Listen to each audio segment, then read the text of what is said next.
What's up, guys? Rick here with your DFS preview for this week's BMW Championship. Down to 50. No cut. You're going to have to roster over 10% of the field in every single one of your lineups. I'll take you through a very interesting golf course using data and a little bit of course mapping. We'll go through the field, see if we can find any trends, what the numbers are telling us, and see if we can put together some decent lineups and find some targets to play for this week.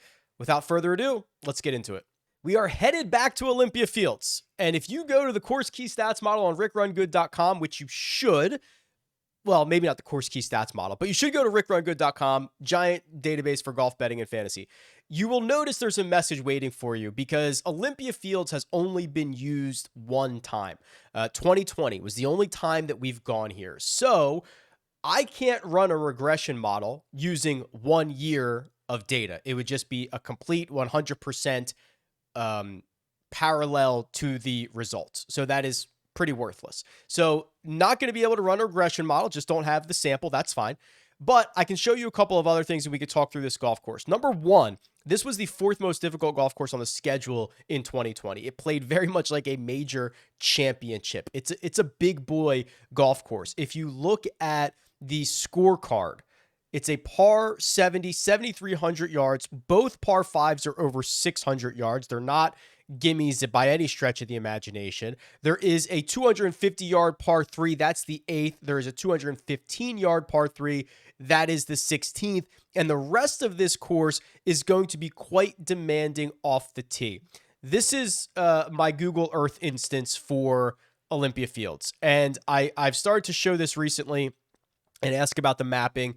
I got a lot of positive feedback on the course mapping that I do, but I know for a lot of people, it's like over their head, or not over their head. They just don't want to be that far into the weeds on it. So, here's what I'll do is I'll kind of keep it simple, kind of keep it brief. This is the overhead view of the North Course at Olympia Fields. You're going to notice a couple of things. First of all, just look at the layout. That is tree-lined fairways. I'll show you the measurements, but I can already see from here how narrow these landing zones are. The landing zones are mostly fairway. You do get obviously bunker, you'll get a little bit of rough, but it's mostly fairway, and most of these fairways are quite narrow. We're talking about potentially, 27 yards, 25 yards wide. That is quite small when it comes to PGA Tour standards. Okay, so that's one thing. I'll dive into a couple examples in a second. Number two, here's your prevailing wind on the left-hand side. It's a southerly wind. We'll see how that looks on Wednesday, but that's generally the prevailing wind. The other thing to note is that there is a creek that runs throughout this golf course. However, I don't think it's super in play on a lot of holes. So the trouble that you mostly see on golf courses where that have creeks that run through it is when the creeks run parallel to fairways or alongside greens. That is when you get into trouble. This Butterfield Creek, and maybe this creek sponsors the Bermuda Championship, it just kind of cuts across fairways, cuts across 40 or 50 yards short of greens. You kind of see it here in a couple of different spots. I don't think it's particularly in play as much as like Southern Hills or Oak Hill or something like that, but it is a water feature that is out there worth mentioning. This golf course reminds me a lot of Oak Hill and the challenge that these guys are going to have off the tee. So for example, number one, very long par five. Anytime you see these crosses, anytime you see those white lines going across the fairway, that's the 300-yard mark. And what you're going to notice is strategically, what's there? Bunkers, trouble. You'll often get overhanging trees. Number two here, and a lot of these slight dog legs, right? These slight dog legs that ask you to shape it in some form or fashion because you've got these landing areas, like on number two here, is effectively small. It's only like 27 yards wide, and it's effectively smaller because you've got to shape a shot into it, right? If you had a straight ball or a draw on number two, you are effectively making your landing zone much smaller. The other thing to consider here is what was I going to say? Shot shaping. Oh, so a lot of these bunkers, you'll see it here, they're kind of on the inside of the dog leg. For example, here on number 2, which I love because it will force golfers to, they're going to try to shape it around the dog leg. It just brings in this trouble. If you don't hit it perfectly, it brings in this trouble. It also makes it longer to carry if you're trying to fly everything. So this is a really well-designed golf course that is going to ask, I believe, for a lot of talent off the tee. The other thing that I think is going to end up happening is that these fairways are probably too narrow, and it will depend a little bit on how firm and fast this golf course is. So for example, we'll know, we start getting reports from the course and we start hearing the pressers and we start looking at the weather and stuff like that. There's a chance, and already the hit fairway percentage here in 2020 was very, very low. And when you get a situation like that, it just instantly should flash you back to winged foot, where if everyone is missing fairways, even the more accurate drivers of the golf ball on the planet, it benefits the bombers, right? That's really the key. And I have a feeling that these fairways, especially if we can get firm and fast conditions, are going to be too narrow. And this is going to be a golf course that rewards distance. You think about who was in the mix in 2020. Rahm beat Dustin Johnson in a playoff. I think Joaquin Niemann was there, who's kind of sneaky long. If you do want to see that, actually, I obviously have that information on RickRunGood.com on the Holy Grail. So if you go by course and just do Olympia Fields, you'll be able to find it. So it was, Rahm. For guys in this field, actually, let's get rid of guys in this field. Rahm, DJ, Niemann, Hideki, Finau, Kokrak. All very long drivers. Fitzpatrick, he is accurate. Munoz, who's a great driver of the ball. Brendan Todd, accurate. So you've got to kind of be, Mackenzie Hughes is up there as well. Brian Harmon. So you kind of have to be an extreme. You better be extremely long, or you better be extremely accurate. It actually is very similar to what we just saw at Royal Liverpool. Long and straight was really long or straight, which I believe is also going to be the key around here for different reasons, right? Those were pot bunkers. This is thick rough with overhanging trees. It's a really, this looks like a really great golf course. I remember in 2020 really enjoying it. The satellite imagery and just kind of looking through it makes me even more excited about it. But I think it's going to take a pretty decent driver of the ball, and then you're going to end up getting a large range of yardages into a lot of these holes. So I don't think you could just say, okay, it's driver wedge. I don't think that's going to be happening. I think you're going to hit a lot of different clubs in your bag. So it should be a pretty true test of golf. If you want to see these holes like in more flyover conditions, there is a really good, every hole has drone footage on Olympia Fields website. So kudos to them for going through and putting this out there. So you can go through every hole and see the drone footage. Really, really well done stuff here. And as far as I can tell, based on the scorecard and based on what we have here on the website, they are playing it in the regular routing. So number 1 for the members is number 1 for John Rahm and company when they get to Olympia Fields based on the scorecard. So this is a really good resource. Highly encourage you to check it out. Overall, I think you need to be long or be very accurate, have a good approach play, and be good in tough conditions. We'll model that out in just a little bit. But let's go look at the cheat sheet and see what the prices are for these golfers. A big range of golfers at $10,000 or more, 7 of them. Rory McIlroy, 12-1, Scotty Scheffler, 11-6, John Rahm, 11-2, Cantlay, 10-5, Hovland, 10-3, Xander, 10-1, Jordan Spieth at $10,000. Okay, we've got a lot to look at here. So let's jump right on into this. If we are talking about Oak Hill, if we are talking about winged foot, if we are talking about be crazy long or crazy accurate, $12,100 for Rory McIlroy is pretty enticing. For the first time that I can remember, Scotty Scheffler is no longer the best player in the field over the last 36 rounds. That's kind of my default. 36 rounds are really predictive, really good sample size. And for the first time, I don't know, in months, Scotty Scheffler is not the number one golfer. Now Rory McIlroy is. Both are outstanding, right? 2.58 for Rory to 2.54 for Scotty Scheffler. There's only 4 golfers in this field over 2 strokes per round. So don't get me wrong, but worth noting that Rory is now the biggest dog in this field. And if you look at his individual results here, tee to green is insane.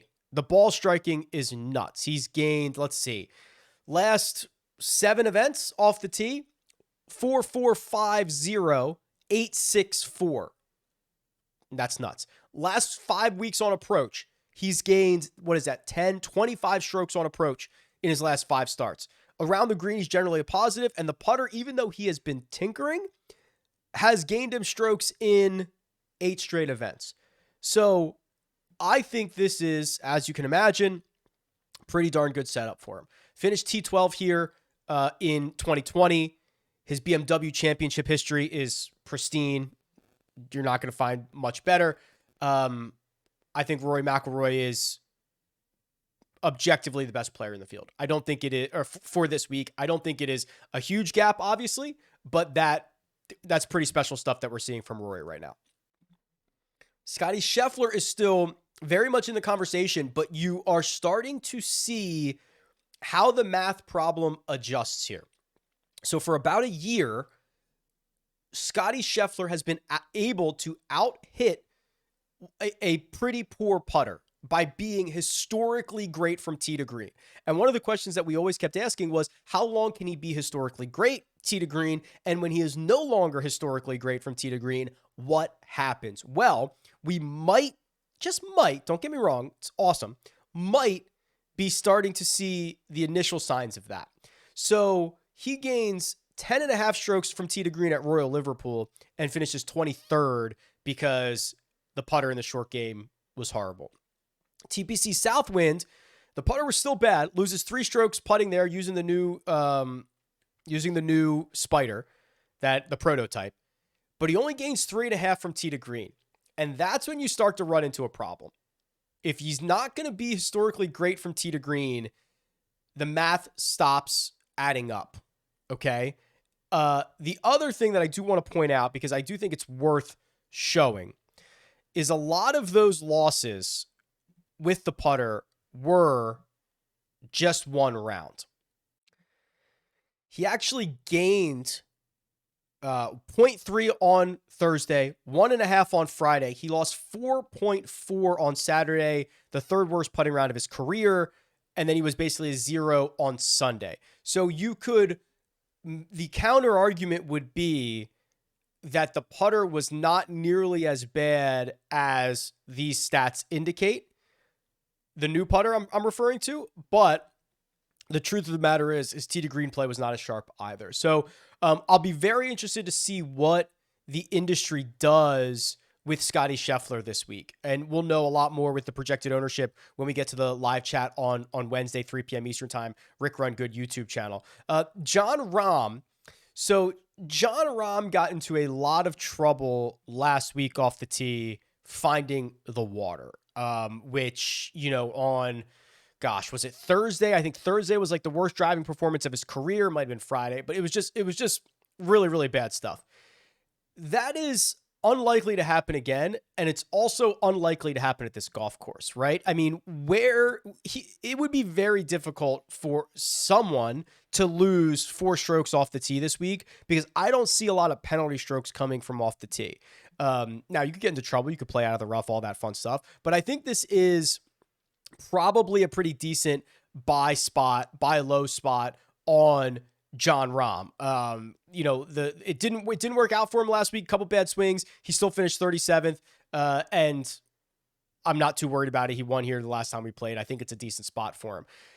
The rest of this range, I did want to point out, what did I want to point out about Victor? So Victor was awesome at Oak Hill, right? And did everything he needed to do for 70 holes or 69 holes to win a major championship. Finds, that fairway bunker on 16, embeds it in the face, and that's all she wrote. He's been great. The other thing, I don't have the full numbers in front of me. Actually, I might as well just pull them up if I'm going to do this. There's a pretty strong case to be made that Victor Hovland played well enough to win last week. He started out with a very a 2 over 72, and then he got really hot on Friday. He got really hot on Saturday, punted away 2 strokes by making double on 18, and got hot at times on Sunday. I mean, he piled up birdies, all that fun stuff. He lost over the course of the week 3.6 strokes to the field on 18 alone. On the 18th hole alone, he lost 3.6 strokes to the field. That's insanity, right? I mean, that has probably never happened in his career over the course of 4 rounds. 4 of it came off the tee. He just kept finding the water there. 4.1 he lost off the tee on 18 alone. 2 on Thursday, 1.3 on Saturday, and 1 on Sunday. So that hole had his number. Again, I don't necessarily see that happening again. And Victor's playing some of the best golf that we have out here. So very, very bullish on him. You know, the rest of this, what does the stat profile for Patrick Cantlay look like? What does it look like for Xander Schauffele? What does it look like for Jordan Spieth? Let's take a peek. We'll start with Spieth. It was encouraging to see how accurate he was off the tee last week. If he can continue to do that this week, he'll be in good shape. I don't like the fact that he's lost on approach in 3 out of his last 4. I think this T6 was propped up with a lot of Jordan Spieth magic, right? He had a couple of chip-ins that are just like, yeah, he chips in a lot more than everybody else, but it's probably not going to be super sustainable. Xander Schauffele, I think I do worry about a little bit. His tee to green numbers in 3 of the last 4 have been basically tour average. He's probably not going to lose 3 off the tee at Olympia Fields this week, but the putter hasn't been as good. The ball striking starting and the around the green play has started to wane a bit. And I do think, I should have mentioned this earlier, you're going to miss a lot of fairways. You're going to miss a lot of greens. I do think around the green play is going to be pretty important this week, which kind of leads me to Patrick Cantlay. I imagine he's going to be pretty popular. I don't love that he has been propped up by 3 or more strokes gained around the green in his last 4, but I think you'll need it here. This is the time of year he usually gets hot. The off the tee play has been special. I would like to see a better second column here on approach. So I'm not super excited about any of these 3 guys, but I think there's a pathway to Cantlay. Unfortunately, he's probably going to be pretty popular as the back-to-back defending champion of this event. Let's talk about the 9K range. Real quick before we do that, hat tip to Dice Hawk, who won our little listener league contest last week where you choose the tiers of golfers. This is it's a lot more fun with a no cut because I think the penalty for missing a cut is too big here. I bubbled this. 10 get paid. I finished 11th, which is very, very annoying. So congratulations, Dice Hawk. He got about $470. The contest for the BMW Championship is already live. Oh, and people are already getting into it. So check that out. It's pretty top heavy payout again. I think it's just fun that way. Also, I have 2 NFL Survivor contests live on Splash. One is a $15 entry. One is a $100 entry. So that's going to last the entire season. This is kind of the whole point of doing some stuff on Splash, is that we can do a lot of the fun stuff all in one place. Also, I have a NFL Survivor video coming out probably this week, hopefully on Thursday. Like we've done for March Madness in the past, like what are some optimal ways to attack it with data and hopefully give yourself a better chance at it. Does the season start on September 7th? That's my birthday. Interesting. Okay, back to a little bit of golf. Go sign up. The link's in the description. Lucas Glover. Back-to-back wins. Massive hat tip. Massive golf clap. The stat profile, if you just erase everything before Canada, he looks like one of the best players in the world, doesn't he? 12 strokes gained from tee to green in 2 of his last 4. The ball striking numbers are always generally very good. And then he adds a prolific putter now that he has that broomstick. And I think it's even more impressive to win the Wyndham Championship and then back it right up with another win at the FedEx St. Jude. Did he get a little lucky? Sure, you have to win. But he rolled in every clutch putt he needed on Sunday, did exactly what he needed to do to come out victorious. He is, believe it or not, I think he sets up well for this place too, right? He is not long off the tee, but he hits a ton of fairways. Then he is one of the best approach players in the world right now, with a above average around the green game and a good putter. That's all we can really ask for.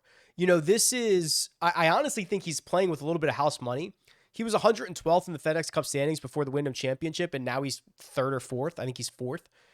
I mean, no one expects him to do anything. He is playing with house money. Fourth, sixth, fifth, miscut, win for Lucas Glover. How does it compare to his peers? Last 36 rounds, which is still a bigger time frame than probably the good stretch that he's in. He's the 10th best player in this field.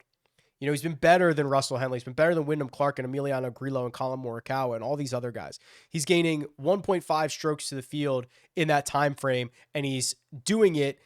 He's like the third best ball striker in this field in the last 36, and he's a zero putter.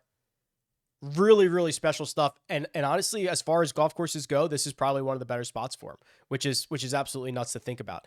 I'm still very much in on Colin Morikawa here, right? The same thing that I said last week still applies. That the stats are not as bad as he wants you to believe, or anybody wants you to believe.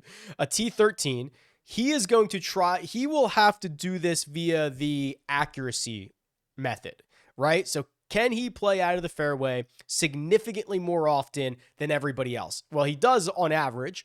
And if he can get, 2 or 3 more fairway looks per round compared to the field, that's his path. That is his path to the top of the board. So I still believe lots of wins are coming for Colin, and it's just been a little bit of lack of win luck to not have that happen already. I also fancy kind of the middle of this range here. Max Homa, Hideki Matsuyama, Sung Jae Im, right? So Homa, we've tracked this a lot. 21st, 12th, 10th, and 6th in his last 4. Just keeps getting better. The well-rounded game, I worry a little bit about his accuracy off the tee, but I'm not super concerned about it. Hideki, I think, also just is generally always overlooked. He's coming off the 16th. He's got he finished 3rd here in 2020. He's playing a lot better golf. Sung Jae is finally looking like Sung Jae again. I'll pull up his stat profile because this is something to finally be pretty excited about. So now his last 2, Wyndham Championship and the FedEx St. Jude, he's gone and gained at least 2.5 strokes off the tee in each one of those. He gained 2 strokes on approach at TPC Southwind. The short game is kind of stabilizing a little bit. This is a much more Sung Jae-esque stat profile than we saw from him kind of in this rocky range here, where he missed the cut at the 3M and he missed the cut at the Scottish Open and he missed the cut at the US Open. That was a little bit wild. It wasn't horrible stuff. It just wasn't true to Sung Jae's DNA. And I think we're getting back to that, which is really, really exciting. When he flushes it off the tee, I mean, the ball moves 1 inch from left to right. I think that there's a chance that he could really separate himself off the tee in at this golf course. As we get to the 8K range, a reminder that half of you watching this right now are not subscribed to the YouTube channel. It would be very much appreciated if you hit the like button, subscribe. We can continue to build this. We can do more cool stuff. We get out to the golf course. We can incorporate players, more data, more tools, all that fun stuff. It's free, and I think you'll enjoy it. The 8K range. Sam Burns, that's me ducking, right? I get it. Sam Burns finishing 52nd was poopy, right? Not very good. Let's look at this round by round. Unfortunately, we have to all relive this, but let's look at it from round by round. So remember that he tried a new putter on Thursday and Friday last week. He went to the Jailbird, the putter that Ricky Fowler and Wyndham Clark have used successfully. Sam Burns tried it. It was a blacked out model. It was not that black and white. It was they took the paint off of it. And he loses a stroke and a half putting on Thursday and Friday. He goes back to his gamer on Saturday. I don't know if it was like an adjustment period, but he was even worse on Saturday. He finally gained strokes putting on Sunday. He, over the last 2 rounds, gained almost 4.5 strokes on approach. Yes, he did make an ace, which counts for almost 2 of that, but that still means even if you remove that, which I don't know why you would, but let's just remove it, all of it, not just, one of it. Let's remove all of it. He gains a stroke and a half on approach on Friday and a stroke on Sunday. I'm sorry, Saturday and Sunday, which would be great. If you're gaining a stroke per round, every round, you're one of the best players in the world. Over the weekend, he had the 5th best strokes gained over the weekend. He gained as many strokes to the field as Colin Morikawa, Hideki Matsuyama, Jon Rahm, Max Homa, Ricky Fowler, all those guys.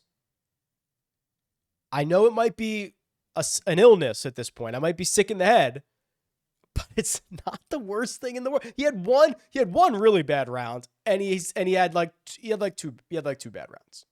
I don't think I can kill him for that. We knew he was going to be volatile, right? Like, that's what we knew. I think I got to give him one more shot. The not one more shot guy is Tony Finau, and I will listen if I'm gonna take the heat for Sam Burns, which is rightfully so. I will pat myself on the back for Tony Finau, who I was very much not fooled by this 3M Open T7, a place that he's always played well at, not fooled at all. And he goes out and has this might have been the worst putting performance of his career. He loses 8 strokes putting. Is it actually his worst? It's got to be. Yeah, it is. The worst putting performance of his career last week, which I would normally say he's due for a bounce back. But look at how bad he's been with the putter. He's lost multiple strokes with the putter in 9 of 12. This is the thing that we identified as being an issue. And so even if he has negative progression back to what he's been doing over the last couple of months, that's still not good. He might lose 3 or 4 strokes with the flat stick, and the rest of his game has not been strong enough to out-hit it. The positive is that he finished 5th here in 2020. But boy, I'm worried about this. I'm worried about Tony Finau. He is $8,300. Russell Henley had the most quiet 6th place finish last week. I don't think I saw a single shot he hit. I don't think I heard a word about him. He never went low in a single round. He went 67, 68, 67, 67. I worry that if he gets in the mix on Sunday, something bad is going to happen. I worry. I worry in the same way that you do. But this is a golfer who has been one of the better ball strikers on tour since the Players Championship, who has had a bunch of top 20 finishes and more recently significantly better than that. Played here in 2020, finished T25, lost 3.5 strokes off the tee. Probably hasn't had a off the tee performance. He has not had an off the tee performance that bad since 2020, since that event.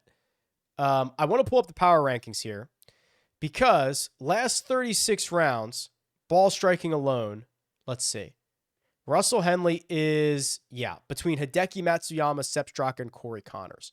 He's gaining 1.1 stroke ball striking, 1.3 from tee to green, so he'd actually jump just ahead of Hideki from tee to green, and he's a very good putter. So last 36, 10th best player in this field. Sorry, 11th best player in this field, and he's $8,200 with an absolute quiet 6 last week. We're in the 7s now, but let's go to the trends tool here and see what we can find. So this is a way to look at golfers who are playing below or above their baseline over any number of rounds that you want. I mean, we are in the playoffs. We could shorten this up a little bit and just say the last 16 rounds and see what we find. You'll find that Benny On is playing significantly over his head. He's playing a stroke better than his own 100-round baseline, so it actually bumps him up to one of the better players in the field. He's doing it half with off the tee and half with the putter. That would be a little bit concerning, but I will dive deeper into this. I think he finished like 30-something last week, 37th last week. This is what I like about Ben On. He is a monster off the tee. Monster off the tee. His last 4, he's gained 15 strokes in his last 12 rounds, or last 16 rounds. The approach can pop. Okay, so here's his last 4 are lose 5, gain 5, lose 4, gain 3. His around the green play is positive. His putter is positive. So what you're hoping for, and I don't think it's that big of an ask because it is absolutely within his range of outcomes, is that he drives it like he normally drives it. You get one of the pop approach weeks. He hits it around the green the way he normally hits it around the green, and he putts the way he's been putting for the last couple of months. That is not that big of a change. He finished T12 here in 2020. So we've got a trending golfer. We're in a good course fit, playing good golf right now. Benny on, baby. I think it's Benny on time. And those are words that have probably never come out of my mouth. $7,500. I like him as a player, but I usually don't, or I like him as a person. I don't usually get a lot of Ben on exposure. JT Poston also playing about a stroke above his own baseline. So Ben on and JT Poston in this range are playing almost identically over their own baseline, about 1.07, 1.08. The way that Poston's doing it though is approach play around the green and with the flat stick. He's actually worse off the tee than his own 100 round baseline. But if you look at, when you think of JT Poston, you generally think of an accurate driver of the golf ball. That's not super true. 82nd in driving accuracy this season, 111th in driving distance, but he's been better on approach and he's just been generally very, very good over as of late. I worry there's a path to him, losing 2 or 3 strokes off the tee and putting himself in some pretty big binds around Olympia Fields. So I do worry about that. Who else in the 7K range? Taylor Moore, but look at Taylor Moore's gains, right? This is super, super concerning to me, although I will pull up his stat profile because I do like him long-term. A stroke and a half over his own baseline in the last 16 rounds, but almost all of it is the short game stuff. And we've tracked him for a while where any of his good finishes were only coming in weeks that he gained like 4 or 5 strokes with the putter. Now he did it again at Southwind. He gained 4.5 putting, but he added a +2 on approach, which is a little bit encouraging because if you go back to when he was playing his best and when he won at Innisbrook, he was gaining 2, 3, 4 on approach every single week. The ball striking numbers were a lot better. I'm not willing to just yet, anoint Taylor Moore, the kind of the darling of the week. I think that I can't wait for next season for him. I think he's going to have an awesome 2024.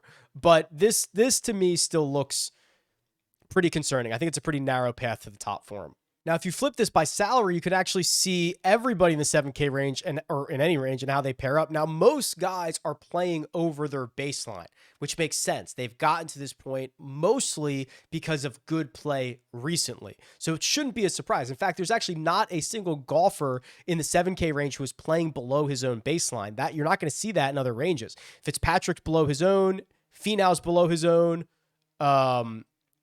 Oh, I'm sorry. I was looking at the wrong thing here. I was looking at strokes gain trend, but is there still anybody in the 7K who's below their baseline?